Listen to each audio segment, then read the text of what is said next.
Benue State came into the limelight as home to many smallholder farmers who together ended the appellation food basket of the nation. The Benue landmark is fertile for the cultivation of different crops for subsistence and commercial purposes.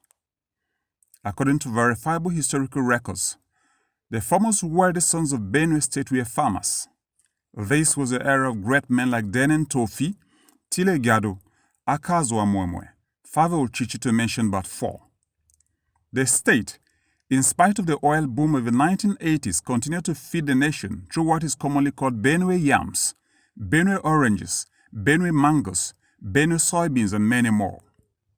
At the moment, for shortcut to wealth through politics, the craze for white-collar jobs and insecurity in the land, coupled with the high cost of goods and services, the farming communities feel the food basket may not fill again. The stakeholders in the farming sector shared their experiences. The rice farm is 25 hectares in one place. Today, as you can see, the farmers are here working, and as it is, we have a lot of challenge.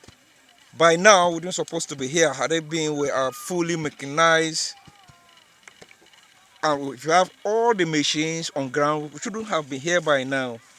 But if you can see what is happening here, they are threshing manually. The machines are not enough. We have just about 4, but they cannot be able to do what we want. So for us not to lose seeds, we employ manual labor. And it is the manual labor that you are seeing. They are threshing with sticks and all of that, so that we will not lose our seed. Smallholder soybean farmers have a very big challenge because, one, most of them that are in the hinterlands find it very difficult now to access their farm and do this cropping because of farmer herders crisis. Our roads are quite deplorable. No vehicle can go into the hinterlands. It is quite pathetic, and even for those of us who are farmers. These farmers, like many more of their counterparts, feel the government can augment their little efforts to make the sector quietly creative. This can be achieved through provision of basic amenities like roads, markets, and price regulation to cut out activities of middlemen who profiteer on the labor of the farmers. Government can come in and help us. I believe we will do much and more better. So by that, we are very sure that soybean market is going to expand. People are going to derive a lot of benefit from it.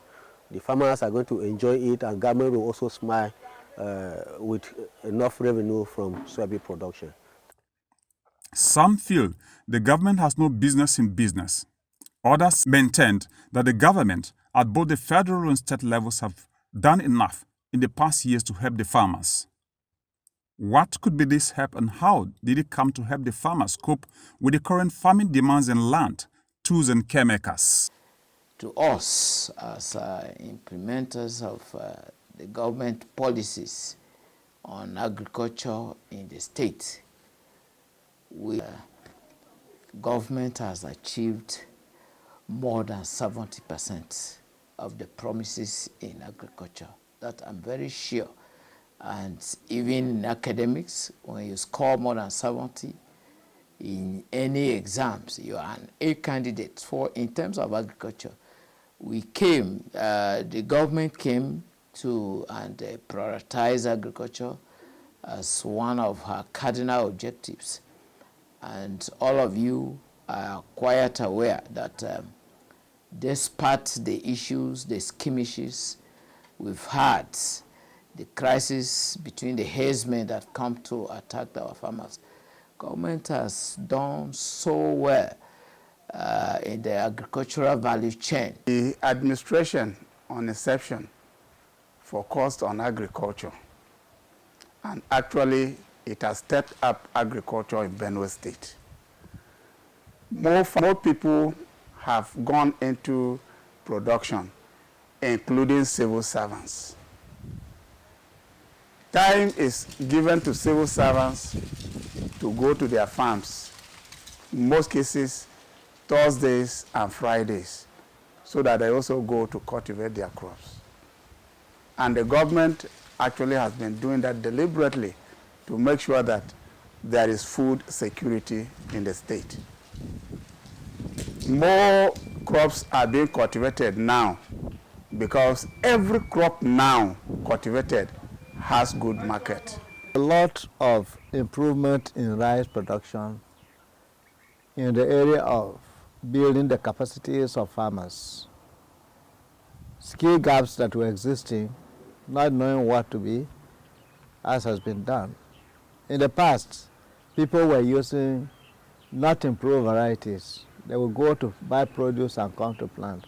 Now we made our farmers know that in Benue State you have to use improved seeds. And we have a number of varieties that we are. Incidentally, I'm a seed production specialist. Apart from being a rice specialist, I produce seeds and I market seeds. And I give advice from people who ever come to buy seeds from me.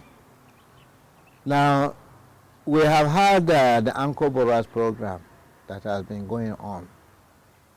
And we started it 2018 up to this moment.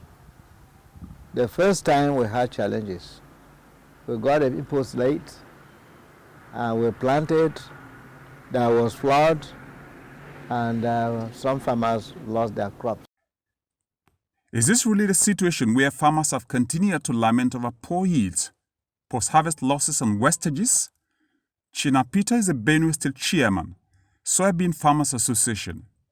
He feels the leadership structure at the state and national levels have never prioritized farmers and farming in Benue State.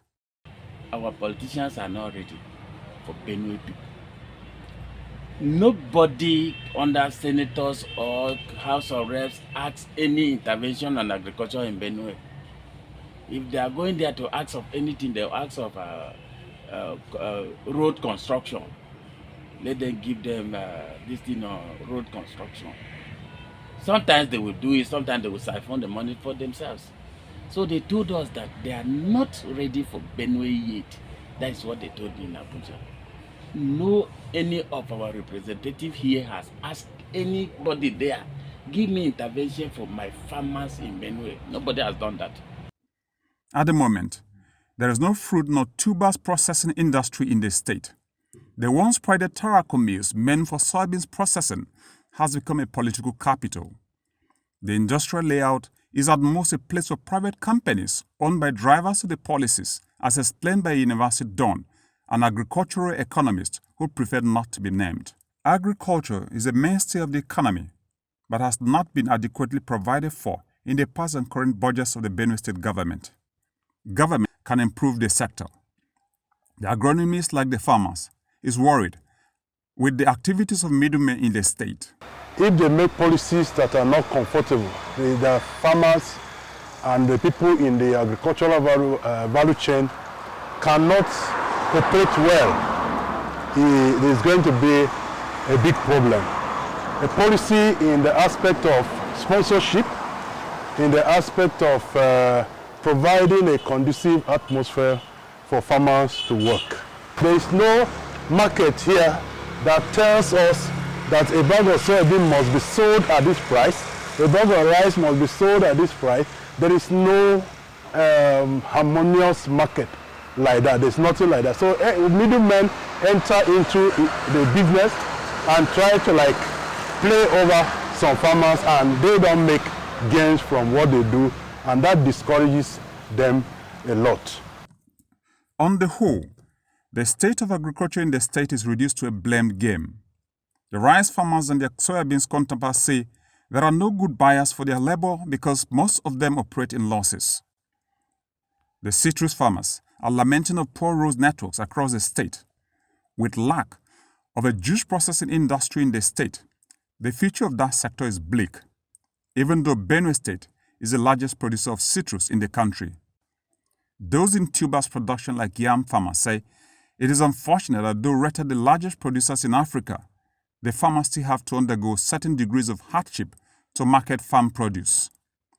With insecurity and flood devastation of farming communities, there are fears that the food basket may lose its status if a proactive measure is not put in place to improve the agricultural sector in Benue State.